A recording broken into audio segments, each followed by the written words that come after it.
긍휼과 평강이 이 시간 말씀을 듣고 또 이 자리에 모여 기도하시는 우리 모든 성도님들에게 있기를 주님의 이름으로 축원합니다. 우리 양옆에 계신 분에게 이렇게 인사했으면 좋겠습니다. 잘 오셨습니다. 환영합니다. 이렇게 인사하겠습니다. 오늘 본문은 그리스도인이라는 이름이 어떻게 시작하게 되었는지에 나오는 유명한 본문입니다. 그리스도인이라는 이름은요, 어떠한 계획과 목적을 가지고 이렇게 사역을 진행해 나가다가 얻게 된 것이 아닙니다. 다르게 말하자면 초기 기독교 공동체에 주어진 그 상황, 정황에 따라 이 모양 저 모양으로 이제 살아가다 보니까 안디옥으로 신자들이 가게 되었고, 그리고 바나바가 등장하고 마침내 그리스도인이라 일컬음을 받게 되었다라는 것입니다. 이 부분이 정말 중요합니다. 왜 이 부분이 중요하냐면 오늘날 많은 기독교인들과 교회가 이 부분을 놓치고 있기 때문에 그렇습니다. 어떠한 교회에서 또 그리스도인으로서 기독교인으로서 사역을 할 때 굉장히 거창한 기획을 하고 또 계획을 세우고 회의를 하는 그런 세상의 경영 방식, 그런 원리들을 교회로 가져와서 이렇게 저렇게 하면 사람들이 많이 모이고 잘 되겠지, 사람들에게 높임과 인정을 받겠지, 심지어는 하나님도 기뻐하시겠지라는 엄청난 착각, 어리석음에 빠지는 경우를 오늘날 우리가 너무나 많이 보기 때문에 그렇습니다. 어떤 경우에는 심지어 내가 일하는 그 일터에서, 그 회사나 직장 혹은 사업장, 내가 그동안 인생을 살아왔던 노하우, 내가 했던 패턴들을 가지고 이렇게 했더니 잘 됐거든. 그러니까 이거를 교회에 가져와서 내 부서, 내가 맡은 사역, 내가 하는 그 교회 안에서의 봉사에 적용시키면 분명히 잘 될 거야. 그러니까 이 방법을, 이 세상의 그 방식들, 내가 직장에서, 사업장에서, 가정에서 내 인생의 노하우로 했던 이것들을 전적으로 오히려 의지해야 한다면서 더 큰 소리 치는 경우도 우리가 종종 보게 됩니다. 물론 이걸 너무 또 우리가 극단적으로 생각해서 그럼 아무런 계획도 세우지 말고 기획도 하지 말고 사역을 하자, 그런 말씀을 드리는 게 아닙니다. 오늘날 기독교인들이 사역하는 방식을 돌아보면 너무 계획만을 세우고 세상의 그 원리와 방식들, 어떠한 계획과 목표를 세우고 그런 것들을 세우는 것에만 혈안이 되어 있고 그것만을 의지하는 모습들이 너무나도 많지는 않냐라는 것입니다. 기도를 한다고는 합니다. 어떤 사역을 할 때. 하지만 이미 모든 것을 우리가 다 정해놓고 하나님께 맡긴다고, 모든 것을 맡기고 의지한다고 포장만 하고 있지는 않냐라는 것이죠. 우리가 매주 수요일마다 지금 사도행전을 보고 있는데요. 사도행전 하면 모두가 이 말씀, 이 구절이 가장 중요하다고, 가장 먼저 떠오른다고 하는 구절이 있을 텐데 그것은 바로 사도행전 1장 8절일 것입니다. 사도행전 1장 8절을 보시면 오직 성령이 너희에게 임하시면 너희가 권능을 받고 예루살렘과 온 유대와 사마리아와 땅끝까지 이르러 내 증인이 되리라 하시니라. 아멘. 여기서 우리는 이 구절을 대할 때, 그래, 성령님이 임하시면 복음이 예루살렘을 넘고 유대와 사마리아를 넘어서 땅끝까지 가게 된다라는 그 부분에만 우리가 집중하는, 또 집착하는 경향이 있습니다. 물론 복음이 잘 전해져야 하죠. 하지만 우리가 왜 그것에만 집중하냐면 혹시라도 복음이 잘 전해지고 성장하고 승리하는 것에만 집착하기 때문은 아닐까요? 승리주의와 성장주의는요, 기독교인에게 마치 마약과도 같다는 것을 반드시 기억하셔야 합니다. 우리 주님은 이 세상의 가치관을 기준으로 한 성장이나 승리에 대해 말씀하고 있지 않으시기 때문입니다. 그러므로 사도행전 1장 이 8절의 핵심은 무엇이냐? 바로 성령이 임하시면 권능을 받고입니다. 이게 무슨 말입니까? 제자들의 힘으로, 사람의 힘으로 감당할 수 있는 사역이 절대 아니라는 거예요. 복음이 전해지고 사람들을 변화시키는 이 사역, 죄로 인해 죽어버린 한 영혼이 새 생명을 얻고 죽게 돌아오는 이 사역은 사람의 힘으로 감당하는 것이 아니라 오직 하나님의 능력으로만, 그분의 영이신 성령 하나님이 임하셔서 권능을 주셔야만 가능한 줄을 믿습니다. 그런데 우리는 이것을 자꾸 놓친다는 거예요. 은혜로 감당한다, 은혜로 지금까지 다 되었다, 하나님이 도우셔야 된다, 하나님을 의지해야 한다라고 말은 다 합니다. 유치부 아이들도 그렇게 말을 합니다. 그런데 우리가 하는 신앙의 형태들과 사역의 모습들, 회의와 모임을 통해 이루어지는 대화와 단어들을 우리가 조금만 주의해서 살펴보면 여전히 자신의 힘과 인간의 얄팍하고 피상적인 그 노하우들로 그것들을 의지하는 모습이 발견되지는 않냐라는 거예요. 사랑하는 여러분, 하나님의 사역, 복음이 전해지는 이 하나님의 구원 사역은 오직 하나님의 전적인 도우심과 권능으로만 가능한 줄을 믿습니다. 정말 그렇습니다. 하나님의 일, 사역, 복음이 전해지는 것은 오직 하나님의 능력으로만 가능한 줄을 믿습니다. 그게 가장 잘 드러난 게 바로 오늘 본문의 말씀이기 때문에 그렇습니다. 바라기는 오늘 본문의 말씀을 통해서 우리의 모습과 사역, 삶을 돌아보고 여전히 나를 의지하는 모습들이 있었다면 내가 아니라 하나님이 하셔야 하기 때문에 그분만을 의지해야 한다는 것을 기억하며 다시 한번 하나님만 전적으로 의지하기를 결단하는 은혜가 이 시간 나와 말씀을 듣는 우리 모든 성도님들에게 있기를 주님의 이름으로 축원합니다. 본문 말씀 19절 보시면 이렇게 말씀합니다. 그때의 스데반의 일로 일어난 환란으로 말미암아 흩어진 자들이 베니게와 구브로와 안디옥까지 이르러 유대인에게만 말씀을 전하는데 라고 말씀합니다.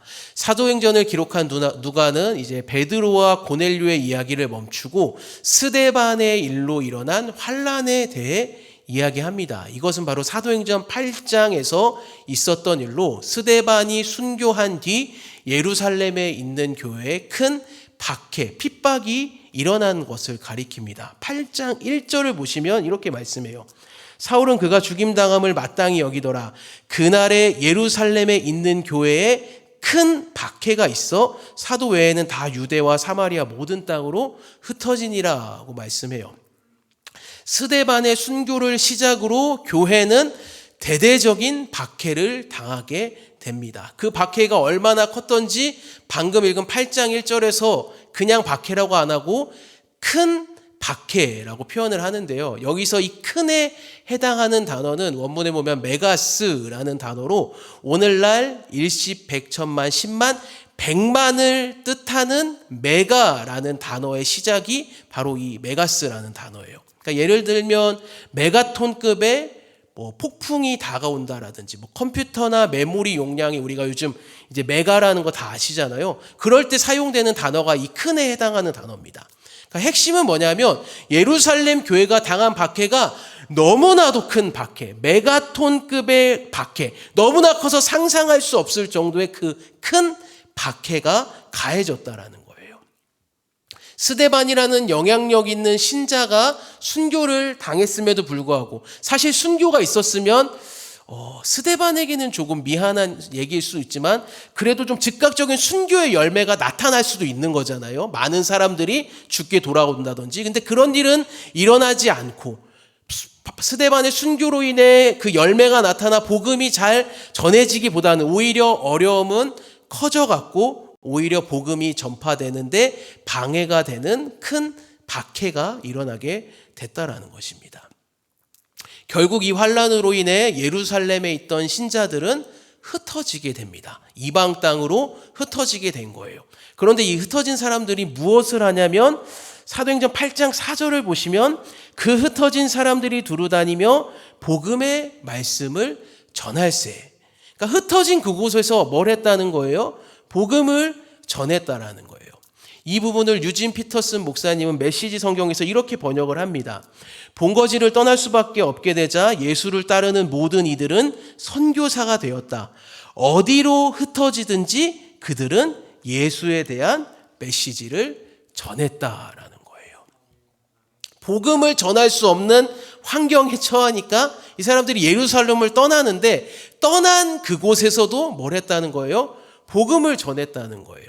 여기서 이 복음을 전했다는 것도 역시 두 가지로 생각을 해볼 수가 있어요. 하나는 적극적인 전도 활동을 통해서 복음을 전한 것일 수도 있고, 또 다른 두 번째는 복음에 합당한 삶을 살아내므로 그리스도의 향기를 전하며 사는 삶의 전도를 했다라는 것을 의미할 수도 있습니다.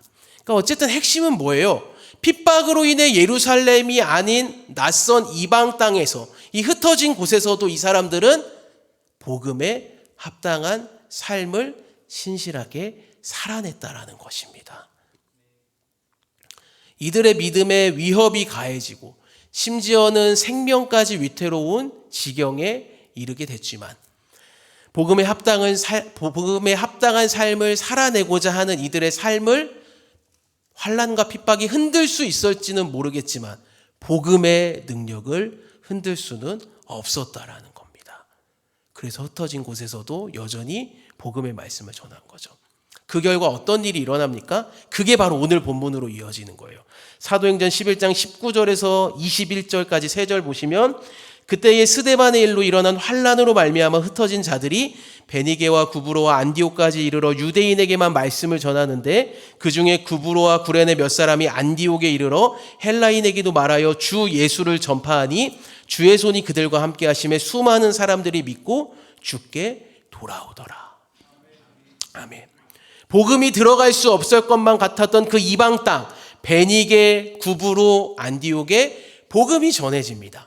처음에는 이곳에 있는 유대인들에게만 복음이 전해졌는데 이제는 이방인인 헬라인에게도 복음의 말씀, 주 예수가 전파되었고 결국 수많은 사람들이 믿고 주께 돌아오는 놀라운 일이 일어난 것입니다. 사실 베니게와 구브로, 이 안디옥 이방 땅은요, 사실 만만한 곳이 아닙니다. 그러니까 복음을 전하기에 만만한 곳, 복음을 전하기에 쉽지 않은 곳이었다는 거예요. 특별히 이제 시간 관계상 안디옥의 경우만 좀 소개를 해드리면, 그러니까 우리는 사실 안디옥 하면은 굉장히 좀 긍정적이고 호전적인 이미지를 가지고 있는 경향이 있습니다. 그래서 우리 동네 주변에도 지역 교회 이름을 보면 고린도 교회 이런 이름은 없는데 안디옥 교회는 있잖아요. 그러니까 이래서 좀 긍정적인 이미지를 이제 안디옥이 가지고 있는데, 사실 안디옥은 고린도 전후서의 배경이 되는 고린도의 버금갈 만큼 음란하고 우상이 가득한 도시였습니다.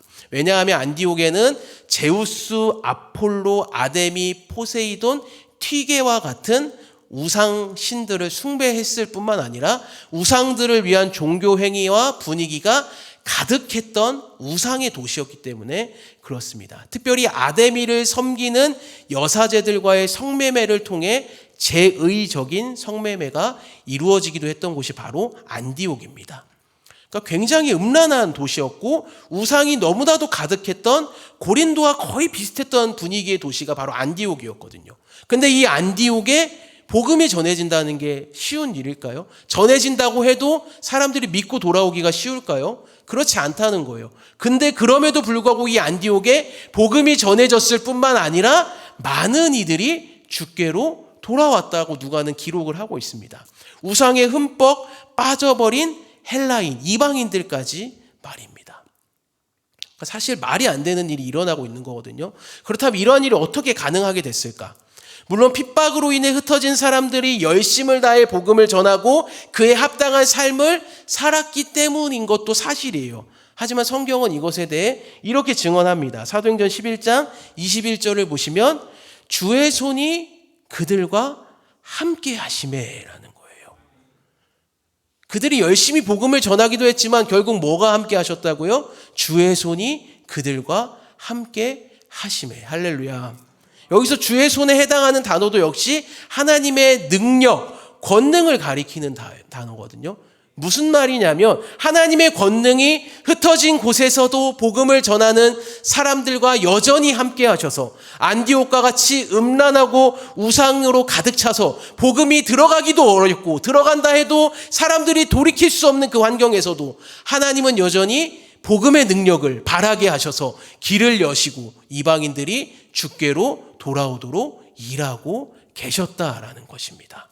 그러니까 사도 바울의 로마서 4장의 표현을 빌리자면 죽은 자를 살리시고 없는 것을 있는 것으로 부르시는 전능하신 하나님의 권능으로 인해 이러한 일이 가능했다라는 거예요.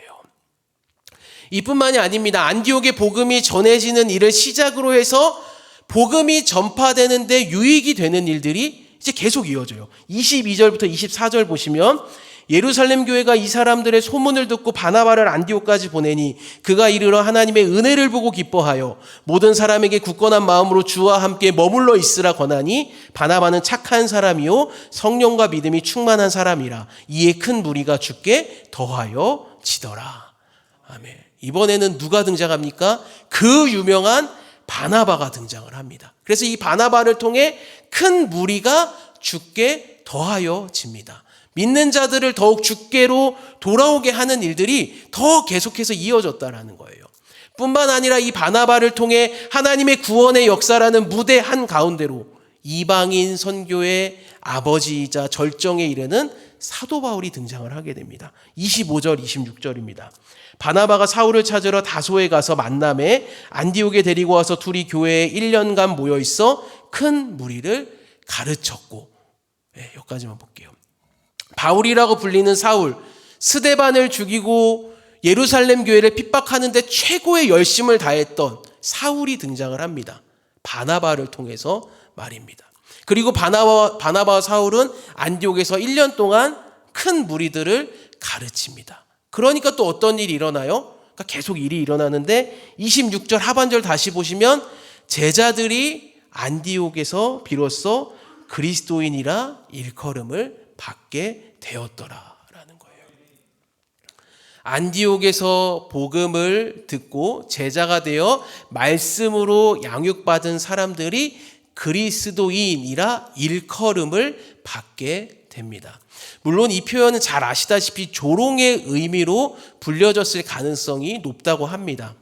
아이고 그리스도 같은 사람들이라는 의미로 조롱의 의미로 쓰였던 게 분명해요. 하지만 그럼에도 불구하고 여기서 핵심은 무엇이냐면 제자들이 자신들을 그리스도인이라고 불러달라고 한 것이 아니라 안디옥 이방 사람들, 헬라 문화권에 있던 사람들이 이 제자들을 보고 그리스도인이라고 이름을 붙여 주었다라는 거예요. 왜 이러한 일이 붙여지게 되었을까요? 그리스도인이라 일컬음을 받게 되었다라고 굳이 일컬음을 받았다라는 어려운 표현을 누가가 썼거든요. 이 일컬음을 받게에 해당하는 단어의 의미를 살펴보면 이제 문자적인 뜻으로 살펴보면 사물을 처리하다, 업무를 처리하다라는 뜻을 가지고 있습니다. 이 일컬음을 받게라는 단어가. 그러니까 안디옥에서 복음을 전하는 제자들은 그리스도라는 이름 아래에서 사물을 처리하는 자들, 업무를 처리하는 자들로 보여졌다라는 거예요. 그러니까 시간 관계상 핵심만 말씀드리자면 그리스도의 가르침대로 따르고자 했던 제자들의 그 삶의 모습이 얼마나 그리스도와 같았으면 그리스도인이라고 불릴 수 있었겠냐라는 것입니다. 그러니까 바꾸어 쉽게 말하자면 복음에 합당한 삶을 살아내고자 하는 사람들이었기 때문에 그리스도인이라고 불렸다라는 거예요. 그리고 그러한 자들이 안디옥에서 계속해서 나타났다라는 것입니다. 그런데 이제 제가 지금까지 말한 이 모든 것들, 그러니까 다시 말씀의 원점으로 돌아와서 이 모든 일의 시작이 무엇이었습니까? 안디옥에서 제자들이 그리스도인이라고 불리고 사울과 바나바가 등장하고 음란함과 우상으로 가득했던 안디옥의 이방인들에게 복음이 전해진 이 사역의 모든 시작이 다 어디에서부터 시작이 됐냐는 거예요. 사도행전 11장 21절 다시 보시면 주의 손이 그들과 함께 하시매라는 거예요. 하나님은 스데반의 죽음으로 시작된 환난 가운데에서 그냥 그 환난을 관망하시고 지켜보시고 내버려 두신 게 아니라 여전히 쉬지 않고 일하고 계셨다라는 것입니다. 연약한 우리는 눈앞에 닥친 일만 보기 때문에 환난이 닥치면 모든 것이 끝났다고, 모든 것이 실패했다고, 여기까지인 것 같다며 모든 것을 포기해버리는 경향이 있습니다. 그래서 포기하고 낙심하고 거기에만 묵상하고 집중하고 빠져서 머물러 버리는 경우가 많다라는 거예요. 그러나 그렇지 않습니다. 하나님의 손, 전능하신 권능의 손이 여전히 믿는 신자들과 함께 하시기 때문인 줄을 믿습니다. 스데반의 일로 일어난 메가톤급의 상상하기 어려운 핍박 가운데에서도, 신자들이 흩어짐을 당하고 고통을 당하는 가운데에서도 하나님은 환난 가운데 그냥 계신 것이 아니라 여전히 권능의 손으로 일하고 계셨다라는 것입니다. 그 결과가 뭐예요? 음란함의 극치인 안디옥에도 복음이 전해지고 바나바가 등장하고 사울이 등장하고 마침내 제자들이 그리스도인이라 일컬음을 얻게 된 줄을 믿습니다. 사랑하는 여러분, 그렇기 때문에 제가 맨 처음에 드렸던 말씀처럼 하나님의 이 구원의 사역은요, 무언가 굉장한 사람들의 잘 짜여진 계획과 목적에 의해 이루어지는 게 아닙니다. 오히려 그 반대예요. 지지고 볶고 얽히고 설키는 우리의 일상을 통해서 오히려 이루어집니다.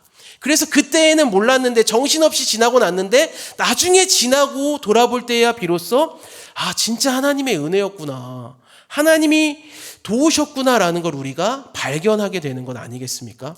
만약에 이렇게 생각해 보면 어떨까요? 만약 처음부터 하나님이 우리에게 오셔서 이런 계획이 있다고, 우리에게 그 기획안을 딱, 마스터 플랜을 딱 보여주시고, 자, 한번 쫙 봐봐, 이때는 이런 일이 있을 거고 요때는 이런 일이 있을 거고, 자, 이 사역 나와 함께 하겠니? 따라오겠니?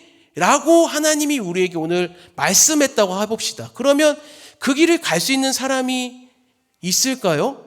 저는 자신이 없는데. 그러니까 만약 하나님이 우리에게 이렇게 말씀했다고 해볼게요. 자, 이 예배가 마치고, 자, 은혜가 충만해져서 우리가 일상의 삶으로 돌아가면 너에게는 이러한 환난이 있을 거고, 이때는 이런 어려움이 있을 거고, 이때는 좀 고난이 있을 거야. 근데 괜찮아. 한 5년, 아니다, 한 9년, 10년 정도 잘 버티고 인내하면 너한테 이렇게 영광스러운 일들, 너를 통해 가정이 변화되고 직장이 변화되고 사업장이 변화되고 자녀들이 변화돼서 복음에 합당한 사람들로 자라나게 될 것이고, 너는 그리스도인답게 살았다고 영광을 경험하게 될 거야 라고 우리에게 일어날 일들을 하나님이 이렇게 다 알려주시고 기획안을 보여주시고 마스터 플랜을 우리에게 내어주신다면 그 누구도 쉽게 동의하고 따라가기가 어려울 겁니다. 굉장히 어려울 거예요. 성경의 인물을 통해서도 알 수 있거든요. 이해를 돕기 위해 우리가 굉장히 잘 아는 요셉을 한번 예로 들어볼게요. 요셉이 형들에 의해 다른 나라에 팔리고 이제 성추행범이라고 누명을 쓰고 옥살이를 당하지만 결국에는 애굽의 총리가 되어 많은 사람들의 생명을 구하게 될 것이다라는 이 계획을 하나님이 17살의 요셉에게 다 보여주셨다고 해보세요.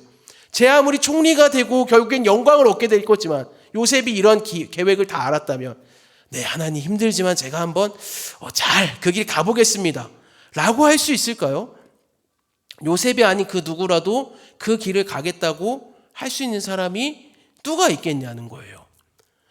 제가 말하고자 하는 핵심을 아시겠나요? 핵심은 이거예요. 우리에게 주어진 이 하루의 삶, 보잘것없어 보이고 그냥 무의미하게 지나가는 것 같고 작아 보이는 우리의 일상을 통해서 하나님은 당신의 구원의 역사를 오늘도 이루어 가신다라는 것입니다. 우리의 그 하루의 삶을 통해 하나님의 손이, 권능의 손이 함께 하신다라는 거예요. 더 구체적으로 얘기해 볼까요? 설거지하고 육아하고 반복되는 직장생활, 사업의 현장, 피하고 싶은 그 학업의 자리에서도 하나님은 당신의 구원의 사역을 사랑하는 우리 성도님들의 그 일상을 통해 이루어 가시는 줄을 믿습니다. 그래서 우리가 해야 될 일이 뭔 거예요? 우리에게 주어진 하루의 삶을 최선을 다해 살아야 되는 거예요. 주어진 일상을 통해 그리스도가 분명히 드러난다는 것을 절대로 놓치시면 안 되는 거예요. 예배 드리고 말씀 듣고 기도했으면 일상의 삶에 가셔서 최선을 다해 살아내셔야 한다는 거예요. 주어진 삶의 자리에서 복음에 합당한 삶을 살기 위해 나를 쳐서 복종시키고 십자가를 지고 따라가는 삶을 살아가야 하는 줄을 믿습니다. 왜냐하면 오늘 본문의 말씀에서 그 사람들이 그랬거든요. 핍박으로 인해 흩어진 사람들이 흩어진 이방 땅 안디옥에서 무엇을 합니까? 자신들에게 주어진 일상의 삶, 복음에 합당한 삶을 최선을 다해 살아내거든요. 그리고 그렇게 살아내는 것을 통해 안디옥의 복음이 전해지고 사울과 바나바가 등장을 하고 그리스도인이라 일컬음을 받게 되었기 때문인 줄을 믿습니다. 사랑하는 여러분, 우리 구주 그리스도를 믿고 그분을 주인으로 모시고 진정으로 왕으로 모시고 따르기를 원하는 진정한 신자는요, 하나님의 큰 그림을 볼 수 있어야 됩니다. 우리의 시야가 더 커져야 하고 넓어져야 돼요. 말씀 초반에 나누었듯이 인간의 어리석고 그 얄팍한 수로 기획하고 계획하는 그 세상의 방식과 경영 원리가 아니라 하나님께 모든 것을 맡겨드리고 내게 주어진 하루의 삶을 충실히 살아가야 한다라는 것입니다. 종교 행위만 늘어놓을 것이 아니라 우리에게 주어진 하루를, 그 일상을 충실히 살아내는 은혜가 우리 모두에게 있기를 주님의 이름으로 간절히 축원합니다. 그 다른 게 아니에요. 설거지하고 육아하고 반복되는 직장, 사업장 생활, 학업, 그곳에서도 하나님은 여전히 일하고 계시기 때문이에요. 보이지 않는 주님의 손이 함께 하셔서 환난은 인내를, 인내는 연단을, 연단은 소망을 만들어내시는 하나님이 우리의 아버지가 되시기 때문인 줄을 믿습니다. 안디옥과 같이 음란한 땅에서도 하나님은 복음이 전해지도록 주의 손이 함께 하십니다. 바나바도 붙여주시고요, 사울도 등장시켜주세요. 그래서 그리스도인이라 일컬음을 받게 하십니다. 이보다 더 영광스러운 일이 있겠습니까? 우리의 작은 삶, 보잘것없어 보이는 그 일상을 통해서도 하나님은 일하시는데 말입니다. 스데반의 환난으로도 안디옥에 복음을 전하게 하신 주님이신데, 십자가의 저주와 심판과 고통과 모욕을 부활의 영광과 승리와 기쁨으로 바꾸신 주님인데, 그 주님이 무엇을 못하시겠냐라는 거예요.